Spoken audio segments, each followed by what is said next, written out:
తెలంగాణలో వాహన కొనుగోలుదారులకు ఆర్టీఓ కార్యాలయాల చుట్టూ తిరిగే తిప్పలు తప్పనున్నాయి. వాహనాల రిజిస్ట్రేషన్ ప్రక్రియను మరింత సులభతరం చేస్తూ రాష్ట్ర ప్రభుత్వం తీసుకొచ్చిన నూతన విధానం శనివారం నుంచి రాష్ట్రవ్యాప్తంగా అమల్లోకి వచ్చింది. ఇకపై వాహనం కొనుగోలు చేసిన డీలర్ పాయింట్ వద్దే శాశ్వత రిజిస్ట్రేషన్ పూర్తి చేసే సౌలభ్యం అందుబాటులోకి వచ్చింది. ఈ విధానం ద్వారా సమయం ఆదా అవడంతో పాటు వాహనదారులకు వేగంగా సేవలు అందనున్నాయి. వాహనదారులకు సౌలభ్యం కల్పించే ఉద్దేశంతో ఈ నెల 8న రాష్ట్ర ప్రభుత్వం ఈ విధానపరమైన నిర్ణయం తీసుకుంది. దీనికి అనుగుణంగా రవాణా శాఖ అధికారులు ప్రత్యేక సాఫ్ట్వేర్ను అభివృద్ధి చేశారు.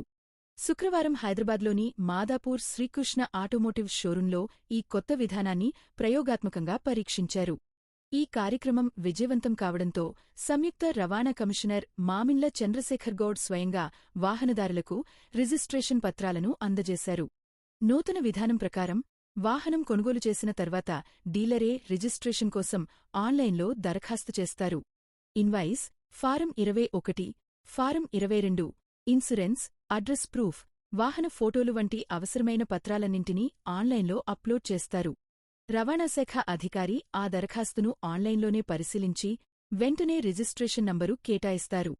ఉదయం వాహనం కొంటే సాయంత్రంలోగా, సాయంత్రం కొంటే మరుసటి రోజు ఉదయంలోగా రిజిస్ట్రేషన్ ప్రక్రియ పూర్తవుతుంది.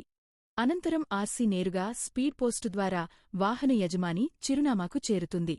అయితే ఈ కొత్త విధానం కేవలం ప్రైవేట్ వాహనాలైన బైక్లు, కార్లకు మాత్రమే వర్తిస్తుందని అధికారులు స్పష్టం చేశారు. ట్రాన్స్పోర్ట్ వాహనాల రిజిస్ట్రేషన్ ప్రక్రియ యథావిధిగా ఆర్టీఓ కార్యాలయాల్లోనే కొనసాగుతుంది. ఈ విధానం అమలులో పారదర్శకత కోసం అవసరమైతే డీలర్ల షోరూంలలో తనిఖీలు నిర్వహిస్తామని రవాణా శాఖ తెలిపింది. ఈ నూతన విధానంపై రాష్ట్రంలోని 33 జిల్లాల అధికారులకు రవాణా శాఖ కమిషనర్ ఆన్లైన్ సమావేశం ద్వారా పూర్తిస్థాయిలో అవగాహన కల్పించారు.